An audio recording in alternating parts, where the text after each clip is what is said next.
જય ગુરુદેવ વિદ્યાર્થી મિત્રો, આજે આપણે ધોરણ 8માં વિજ્ઞાન વિષયમાં ચેપ્ટર નંબર 10 એના વિશે વાત કરવા માટે જઈ રહ્યા છીએ. લાસ્ટ લેક્ચરમાં આપણે ચેપ્ટર નંબર 9 એમાં આપણો છેલ્લો લેક્ચર હતો ડોલીની વાર્તા, જેમાં આપણે ક્લોન વિશે વાત કરેલી હતી અને એ ચેપ્ટર પૂર્ણ કરેલું દરેક વિદ્યાર્થી મિત્રોએ હોમવર્ક કરેલું હશે એ આશા સાથે આજનો આપણો નવો લેક્ચર છે અને ચેપ્ટર પણ 10મું ચેપ્ટર સ્ટાર્ટ કરવા માટે જઈ રહ્યા છીએ. તો ચેપ્ટરનું નામ છે તરુણાવસ્થા તરફ. તો મિત્રો જોઈએ સૌથી પહેલાં આપણે ચેપ્ટર નંબર 10 તરુણાવસ્થા તરફ. સૌથી પહેલાં તો આપણને ખબર હોવી જોઈએ કે તરુણાવસ્થા એટલે શું. તો દરેક સજીવોમાં તરુણાવસ્થા આવે છે. એ લાઈક ધીસ માણસ હોય, ગાય હોય, કે પછી એક કોષી સજીવ હોય, કે પછી વૃક્ષ હોય. તરુણાવસ્થા એટલે શું? ક્વેશ્ચન એ થાય તરુણાવસ્થા એટલે શું, તો કે જે બાળક અથવા તો કોઈ પણ સજીવ જ્યારે જન્મે ત્યારથી થોડુંક સમજણું થાય અને સમજણા પછી થોડુંક મોટું થાય, એ સમયગાળાને આપણે શું કહીએ છીએ? તરુણાવસ્થા. ખાસ કરીને ફિક્સ સમયગાળો આપી દો તો માણસમાં જોઈએ તો તરુણાવસ્થાનો સમયગાળો 10થી 12 વર્ષની ઉંમરે ચાલુ થાય અને 18થી 20 વર્ષની ઉંમરે પૂર્ણ થાય. એને આપણે તરુણાવસ્થા કહીએ છીએ. ત્યારે આપણે સંપૂર્ણપણે ન બાળક કહેવાય કે ન યુવાન કહેવાય, એ વચગાળાની પરિસ્થિતિને આપણે તરુણાવસ્થા કહીએ છીએ. તો આપણે જોઈએ છીએ અહીંયા મમ્મી પપ્પાથી જે બાળક જન્મેલું છે એ બાળક, એવી જ રીતે ગાયનું વાછરડું, એવી જ રીતે એક કોષી સજીવ જેનું વિભાજન થઈને એકમાંથી 2 કોષ બને છે, એવી જ રીતે વૃક્ષ છે એમાંથી પિતૃવૃક્ષ છે એનું નિર્માણ થાય છે. આ બધા આપણે એક્ઝામ્પલ ગણાવી શકીએ. મનુષ્યો તેમજ ઘણા બધા અન્ય પ્રાણીઓ એક નિશ્ચિત આયુષ્ય સુધી પહોંચ્યા પછી જ પ્રજનન કરે છે. અમુક ઉંમર થાય ત્યારે જ મનુષ્ય કે બીજા કોઈ પણ પ્રાણીઓ છે એ પ્રજનન કરી શકે છે. લાઈક ધીસ આપણે હમણાં જોયું કે અહીંયા માતા પિતા છે એ બંને અમુક ઉંમરે પહોંચે ત્યારે જ એ પ્રજનન કરે અને નવા બાળકનો જન્મ આપે છે. એવી જ રીતે અહીંયા ગાય છે એ પણ અમુક ઉંમરે પહોંચે પછી જ એ પ્રજનન કરે અને વાછરડા કે વાછરડીને જન્મ આપે છે. તો એના માટે આપણે કહી શકીએ મનુષ્ય તેમજ ઘણા બધા અન્ય પ્રાણીઓ એક નિશ્ચિત આયુષ્ય સુધી પહોંચ્યા પછી જ પ્રજનન કરે છે. એ પછી માણસ હોય, કૂતરો હોય કે બિલાડી હોય. તો આપણે એ એક્ઝામ્પલ આપી શકીએ.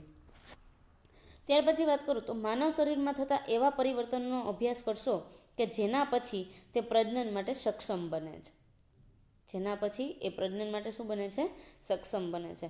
જે આપણે ચેપ્ટર નંબર 8માં વાત કરી ગયા મનુષ્યના પ્રજનન અંગો, જેમાં આપણે નર પ્રજનન અંગ અને માદા પ્રજનન અંગ વિશે વાત કરેલી. તો અહીંયા હું એના આધારે કહી શકું કે માનવ શરીરમાં થતા એવા પરિવર્તનનો અભ્યાસ કરશો કે જેના પછી તે પ્રજનન માટે સક્ષમ બને છે. આપણે એમાંથી જોયું હતું નર જનનકોષ હોય તો એમાંથી શુક્રકોષનો નિર્માણ થતું હતું, એટલે કે શુક્રકોષનો ત્યાગ થાય. અને માદા પ્રજનન કોષ તરીકે વાત કરું તો એ માદામાંથી અંડપિંડમાંથી અંડકોષ છે એનું નિર્માણ થતું હોય છે. તો અહીંયા પણ આ એમ જ કહેવા માંગે છે કે માનવ શરીરમાં એવા કેટલા બધા પરિવર્તનો થાય છે જેનો અભ્યાસ આપણે પ્રજનન માટે સક્ષમ બને છે એ બાબત વિશે વાત કરવાની રહેશે. હવે આપણે અહીંયા દરેક ગ્રંથિઓ આપણા શરીરની અંદર ક્યાં કઈ ગ્રંથિ આવેલી છે એના વિશે પણ વાત તો કરી જ ગયા છીએ, છતાં પણ એક વખત આપણે જોઈ લઈએ તો મનુષ્ય છે એના માથાના ભાગમાં પિટ્યુટરી ગ્રંથિ આવેલી હોય છે, ગળાના ભાગમાં થાઇરોઇડ ગ્રંથિ આવેલી હોય છે. એવી જ રીતે ઉદર ગુહા, ઉદર એટલે પેટ અને ઉરસ એટલે છાતીનો ભાગ. તો ઉરસ ગુહામાં આપણને ખબર છે ફેફસાની નીચે સ્વાદુપિંડ આવેલું છે. ત્યાર પછી આપણે જોઈએ 2 ફેફસાની વચ્ચે હૃદય આવેલું હોય છે. ઉદર ગુહામાં એડ્રિનલ ગ્રંથિ આવેલી હોય છે જેનો આકાર વાલના દાણા જેવો દેખાય છે.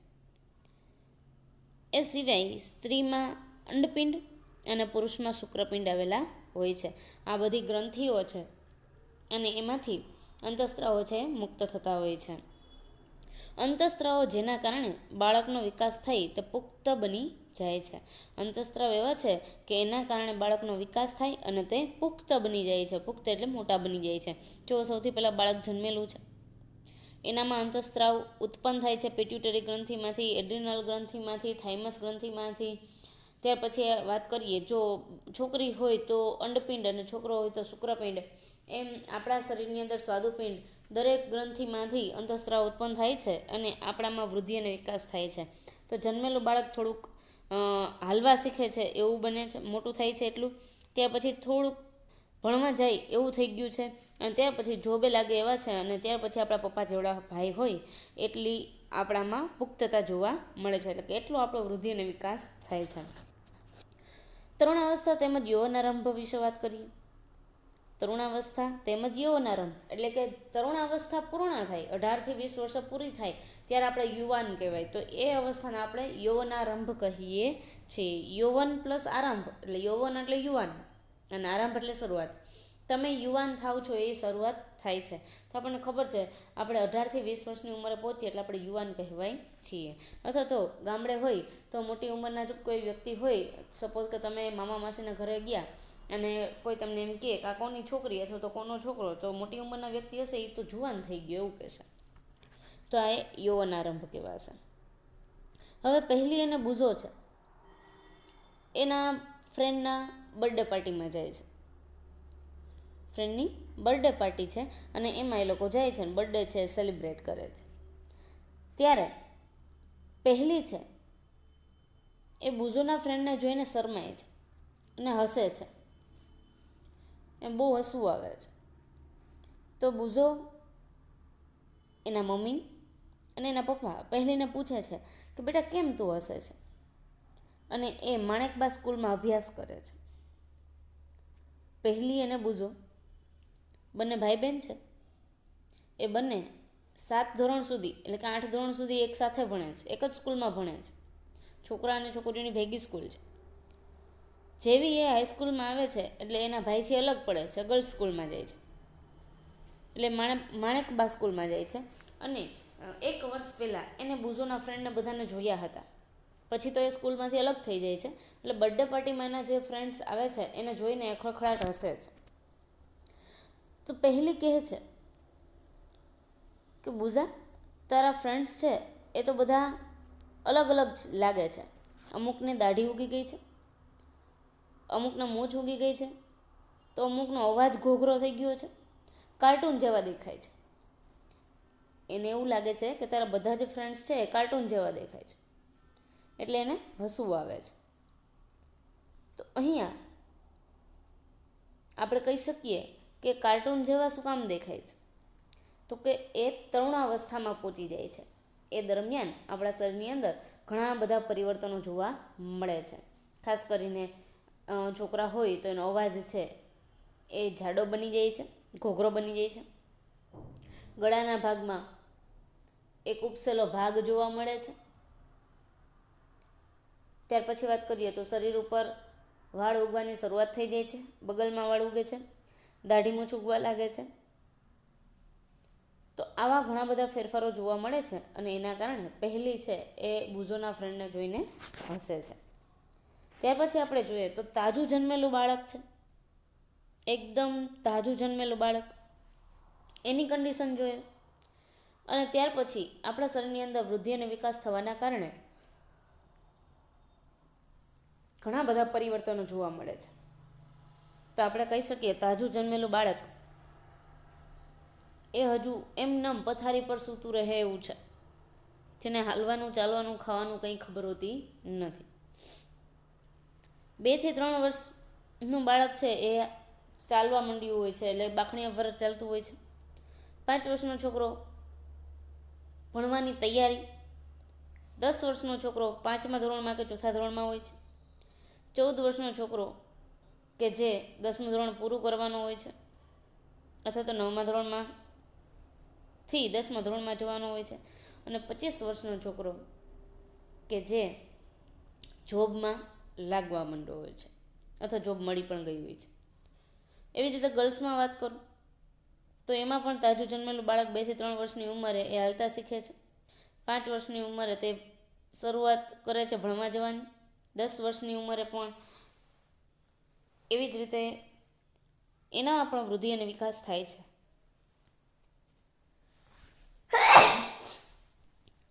તો કહેવાનો મિનિંગ એટલો છે કે આપણને એમાં તફાવત જોવા મળે છે. એકાએક ઝડપ આવી જતી હોય વૃદ્ધિમાં, એવો કયો સમયગાળો? તો કે 10 કે 11 વર્ષના આયુષ્ય પછી વૃદ્ધિમાં એકાએક ઝડપ આવી જાય છે. 10 વર્ષ સુધી તો છોકરા છોકરીઓ સરખા લાગતા હોય છે. અત્યારે તો ખાસ કરીને જોઈએ તો છોકરાના કપડાં છોકરીઓને પહેરાવતા હોય છે અને છોકરીઓના કપડાં છોકરાઓને પહેરાવતા હોય છે. અને 10 કે 11 વર્ષની ઉંમર પછી છોકરાઓ છે એ વધારે ઊંચા લાગતા હોય છે અને છોકરીઓ છે એ એની સાપેક્ષે થોડીક નીચી લાગતી હોય છે. તો આ એક 10 કે 11 વર્ષના આયુષ્ય પછી વૃદ્ધિમાં એકાએક ઝડપ આવી જાય છે, જે આપણે આકૃતિ જોઈ શકીએ અને અનુમાન લગાવી શકીએ છીએ. વૃદ્ધિ દેખાવા લાગે છે 10 થી 11 વર્ષની ઉંમરે આપણા શરીરની અંદર, અને શરીરમાં થનારા પરિવર્તન વૃદ્ધિ પ્રક્રિયાનો એક ભાગ છે. આપણા શરીરની અંદર કેટલા બધા પરિવર્તનો થાય છે એ કોનો એક ભાગ છે? તો કે વૃદ્ધિ પ્રક્રિયાનો એક ભાગ છે. બાળક નથી રહ્યા પરંતુ તમે પુખ્તાવસ્થામાં પ્રવેશવા તરફ જઈ રહ્યા છો. હવે તમારામાં વૃદ્ધિ છે એ થવા લાગે છે ત્યારે આપણે સમજી જવું કે હવે આપણે બાળક નથી પરંતુ આપણે પુખ્તાવસ્થામાં પ્રવેશવા માટે જઈ રહ્યા છીએ. પુખ્તાવસ્થા એટલે હવે થોડાક યુવાન બનતા જાઓ છો. એટલે યુવાન અવસ્થા છે એ તો 18 થી 20 વર્ષની ઉંમરે આવશે, પણ 10 થી ઉપર તમે જાશો એટલે થોડાક એવા લક્ષણો જોવા મળશે જે પુખ્તાવસ્થામાં પ્રવેશવા તરફ જઈ રહ્યા છો એમ આપણે કહી શકીએ. બાળક ક્યારે કહેવાય? તો કે 2 થી 3 વર્ષની ઉંમર રેથી બાળક શરૂઆત થાય છે. જ્યારે તમે 10 થી ઉપર એટલે કે 14 આજુબાજુ પહોંચો છો ત્યારે તમે તરુણ કહેવાય છે, અને 22 થી ઉપર એટલે કે 25 વર્ષની આજુબાજુ તમે પહોંચો છો, કોલેજ બોલેજ પૂરી થઈ જાય પછી તમે પુખ્ત અવસ્થામાં પહોંચ્યા એમ કહી શકાય. તો પહેલી અને બુઝોનો ક્વેશ્ચન થાય છે કે શરીરમાં જોવા મળતા આ પરિવર્તનની સમય મર્યાદા ક્યાં સુધીની હોય છે? આપણા શરીરની અંદર આવા ફેરફારો ક્યાં સુધી થાય છે? એની કોઈ સમય મર્યાદા ખરી? બુઝો છે એને આવા બધા તો ઘણા બધા ક્વેશ્ચન હોય છે, છતાં એને કોઈ શરમ અને સંકોચ રાખ્યા વગર પૂછી લીધું કે શરીરમાં ઘણા બધા ફેરફાર જોવા મળે છે. તો આપણા શરીરની અંદર ફેરફાર જોવા મળે છે એ વાત સાચી જ, પણ એની કોઈ સમય મર્યાદા ખરી કે આટલી ઉંમર સુધી જવું થાય છે? તો કહે છે કે જીવનનો આ અલગ જ પડાવ છે. આપણા જીવનમાં આ એક અલગ જ પડાવ છે જેમાં તમે બાળક પણ નથી રહ્યા અને પુખ્ત પણ નથી. હું જિજ્ઞાસુ છું એટલે કે હું જાણું છું કે શું બાલ્યકાળ અને પુખ્ત અવસ્થાની મધ્યની આ અવસ્થાનું કોઈ વિશેષ નામ છે? નથી તમે બાળક કે નથી તમે પુખ્ત, તો આ બંને વચ્ચેની જે અવસ્થા છે એનું કોઈ ખાસ નામ છે કે જે જીવનનો આ અલગ જ પડાવ છે? તમે જોજો, તમે 4થા 5મા ધોરણમાં ભણતા હોય એટલે ઘરેથી કોઈ બહુ નહીં ખીજાય અને સ્કૂલેથી બહુ કોઈ નહીં ખીજાય. તમે બાળકય નથી એટલા પુખ્ત પણ નથી થયા, તો એ અવસ્થા કઈ છે? અને એ જ આપણા જીવનનો એક અલગ પડાવ છે જેમાં તમે બાળક પણ નથી રહ્યા અને પુખ્ત પણ નથી. તો હું જાણું છું કે શું આ બાલ્યકાળ અને પુખ્ત અવસ્થાની મધ્યની અવસ્થાનું કોઈ નામ હશે ખરું? તો કે હા, વૃદ્ધિ એક કુદરતી પ્રક્રિયા છે અને એ જીવનકાળની આ અવસ્થામાં શરીરમાં એવા પરિવર્તન થઈને પ્રજનનની પરિપક્વતા પ્રાપ્ત થાય છે જેને આપણે તરુણાવસ્થા કહીએ છીએ. તરુણાવસ્થાની વ્યાખ્યા પૂછાય તો દરેક વિદ્યાર્થી મિત્રોએ તરુણાવસ્થાની વ્યાખ્યા લખવાની કે જીવનકાળની આ અવસ્થામાં શરીરમાં એવા પરિવર્તન થઈને પ્રજનનની પરિપક્વતા પ્રાપ્ત થાય છે કે જેને આપણે તરુણાવસ્થા કહીએ છીએ. એટલે આપણા શરીરની અંદર એવા ઘણા બધા આપણા જીવનમાં ફેરફાર થાય છે કે પ્રજનનની પરિપક્વતા પ્રાપ્ત થાય છે, આપણે પ્રજનન કરવા માટે લાયક બની જઈએ છીએ, જેને આપણે તરુણાવસ્થા કહીએ છીએ. તો એમાં કયા કયા ફેરફાર થાય છે તરુણાવસ્થામાં?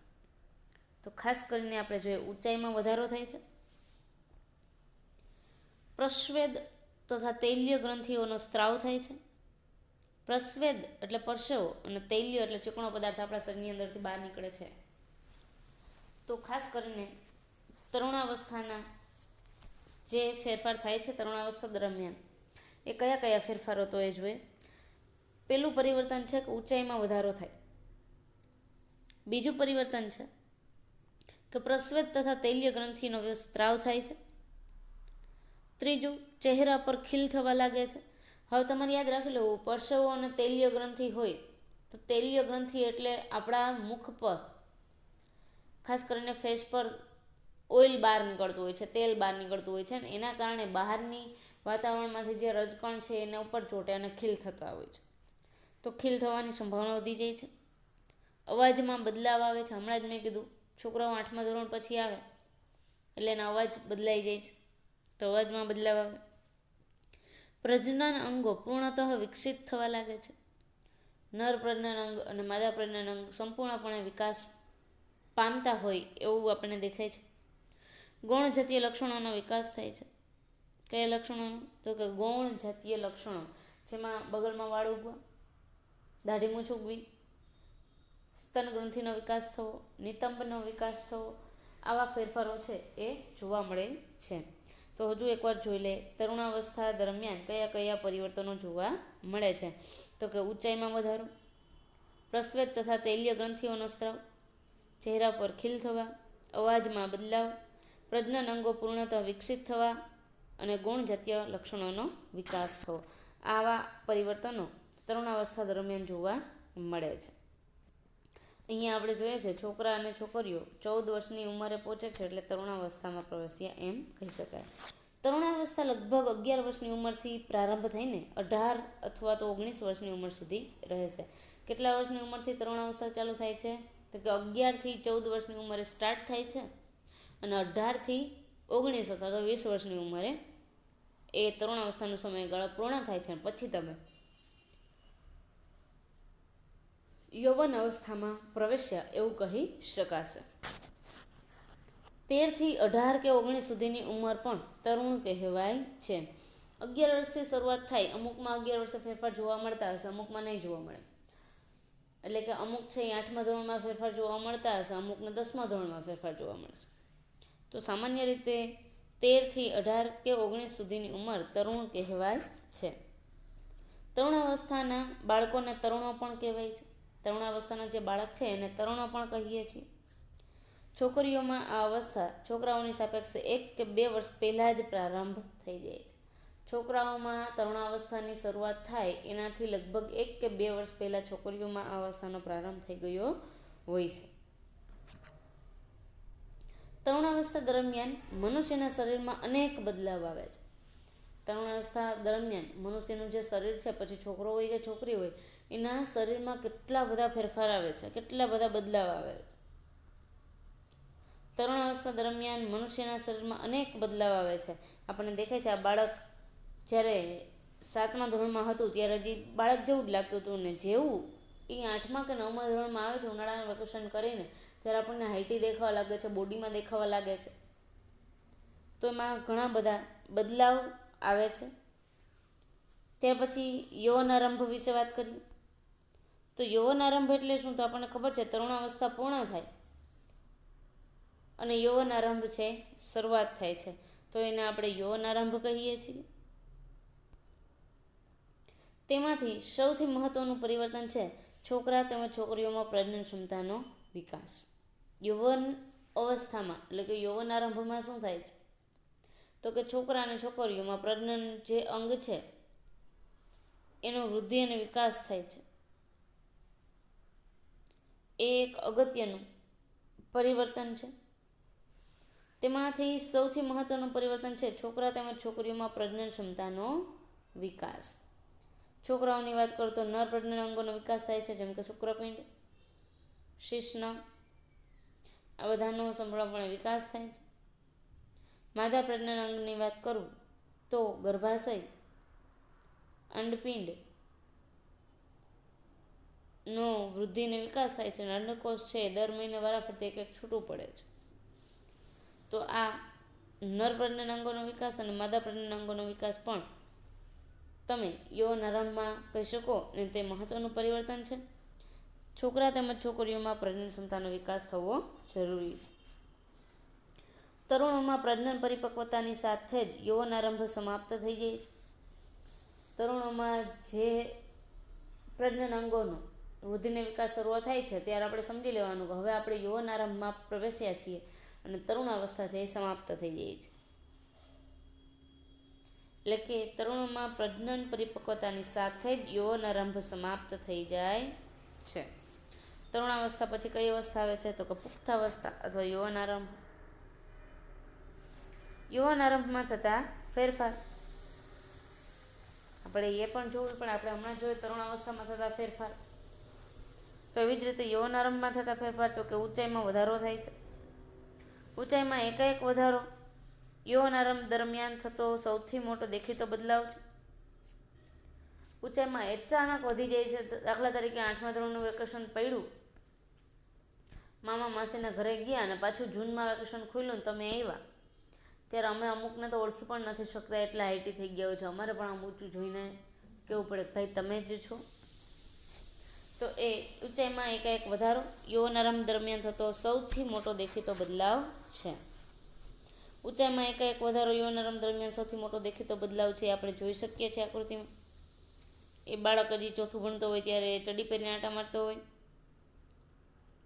ત્યાર પછી 7મા 8મામાં એકદમ સિન્સિયર, અને ત્યાર પછી ભાઈ કોલેજમાં આવી ગયા હોય, તો એ બધા ફેરફારો છે એ આપણે જોઈ શકીએ છીએ. એટલે મોટો દેખીતો બદલાવ છે. આ સમયે શરીરના લાંબા હાડકાઓ તેમજ હાથ અને પગના હાડકાઓની લંબાઈમાં વધારો થાય છે, જે વ્યક્તિને ઊંચો બનાવે છે. એટલે આપણા શરીરની અંદર જે હાડકાં છે એને લાંબા અને મજબૂત બનાવવાનું કામ કરે છે, અને તે વ્યક્તિને કેવો બનાવે છે? ઊંચો બનાવે છે.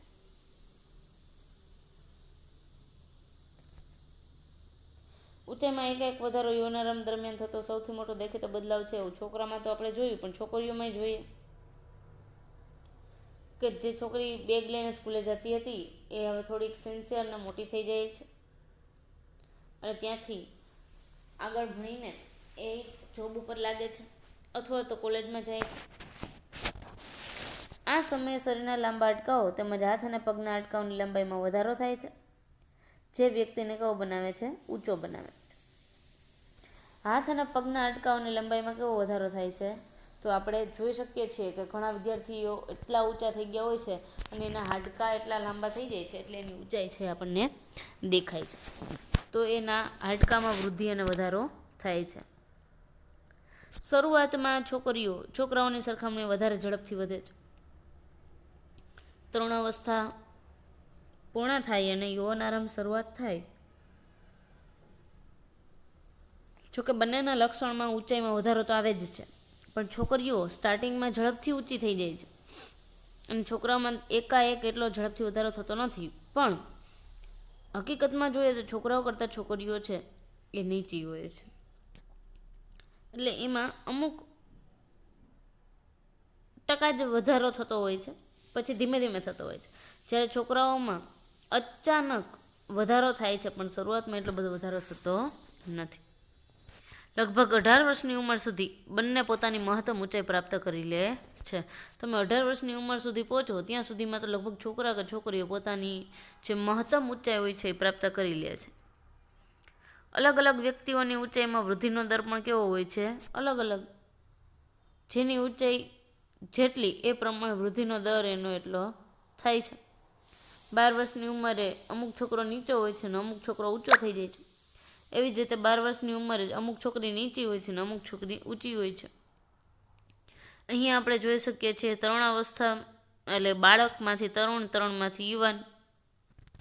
તો આવા ફેરફારો આપણને જોવા મળે છે. એવી જ રીતે છોકરીઓમાં તો નાની એવી બાળકી, પછી છોકરી એટલે કે તરુણી, અને પછી એમાંથી યુવાન છોકરી બને છે. પહેલી કે છે કે હું ચિંતિત છું, હું ઊંચી થઈ ગઈ છું, પરંતુ શરીરની તુલનામાં મારો ચહેરો નાનો દેખાય છે. પહેલી એવું કહે છે કે મને ચિંતા થાય છે કે મારી ઊંચાઈ તો વધી જ, પણ મારી ઊંચાઈની સરખામણીમાં મારો ફેસ છે થોડોક નાનો દેખાય છે. કેવો દેખાય છે? નાનો દેખાય છે. તો શરીરમાં બધા અંગો સમાન દરે વૃદ્ધિ નથી કરી શકતા. જેટલી લંબાઈ હાડકાની વધે છે, એટલે કે પગના હાડકાની વધે છે, એટલી જ હાથના હાડકાની લંબાઈ વધે. એવું જરૂરી નથી. એટલે શરીરના બધા જ અંગો સમાન દરે વૃદ્ધિ નથી કરી શકતા. ક્યારેક ક્યારેક તરુણોના હાથ અથવા પગ શરીરની અન્ય અંગોની સાપેક્ષે કેવા હોય છે? મોટા દેખાય છે. આપણે આકૃતિમાં જોઈએ છે તો અમુકના હાથ છે એ જાડા છે, તો અમુકના લાંબા છે. આપણા શરીરના આધારે જ દરેક ભાગનો વૃદ્ધિનો વિકાસ થાય એવું જરૂરી નથી. ત્યાર પછી વાત કરું તો બીજા અન્ય ભાગો પણ ઝડપથી વૃદ્ધિ કરીને શારીરિક પ્રમાણને સંતુલિત કરે છે. તો બીજા અન્ય ભાગ એટલે આપણને ખબર છે આપણા શરીરની અંદર કેટલા બધા ભાગો છે, પણ ઝડપથી વૃદ્ધિ કરીને શારીરિક પ્રમાણને સંતુલિત કરે છે. આપણા શરીરની અંદર જે શારીરિક પ્રમાણ હોય એને શું કરશે? સંતુલિત. પરિણામે શરીર કેવું થઈ જાય છે? સુડોળ થઈ જાય છે.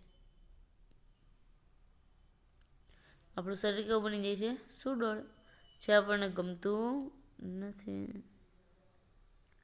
કોઈ વ્યક્તિની ઊંચાઈ તેના પરિવારના કોઈને કોઈ સભ્યો સાથે લગભગ સમાન હોય છે. ઘણા એના મમ્મી જેટલા હાઈટના હોય છે, ઘણા એના પપ્પા જેટલા હાઈટના હોય છે, ઘણા એના દાદાની હાઈટના હોય છે, ઘણા એના કાકાની હાઈટના હોય છે. તો આપણું શરીર છે, આપણી ઊંચાઈ છે એ આપણા ઘરના કોઈ પણ સભ્યને મળતી આવતી હોય છે, લગભગ એના જેટલી હોય છે. ઊંચાઈ માતા પિતા દ્વારા પ્રાપ્ત જનીન પર આધાર રાખે છે. ઊંચાઈ કોના ઉપર આધાર રાખે? તો કે માતા પિતા દ્વારા જે આપણને જનીન પ્રાપ્ત થયા હોય છે એના ઉપર આધાર રાખે છે. ખાસ કરીને પિતા હોય તો એનામાં 2 જનીન હોય છે, XX. એવી જ રીતે માતા હોય તો એનામાં XY હોય છે. અને એના દ્વારા જન્મેલું બાળક જે પુત્ર હોય તો એના લક્ષણો આપણે જોઈ શકીએ છીએ, એના પિતા જેવા હોય છે.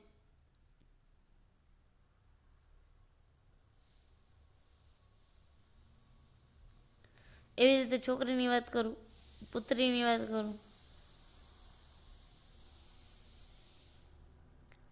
તો એ માતાના લક્ષણો એની પુત્રીમાં આવે છે, પુત્રમાં આવે જ છે.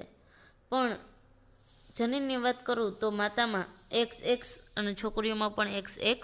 એવી જ રીતે પુત્ર અને પિતામાં XY રંગસૂત્ર હોય છે.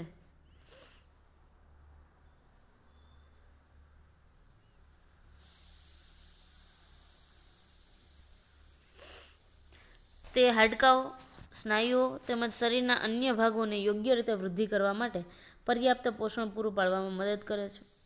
આપણા શરીરની અંદર જે હાડકાઓ હોય છે, સ્નાયુઓ છે, તેમજ શરીરના અન્ય ભાગોને યોગ્ય રીતે વૃદ્ધિ કરવા માટે પોષણ પૂરું પાડે છે. કોણ? તો કે આપણા શરીરની અંદર જે DNA હોય છે, જનીન હોય છે તે.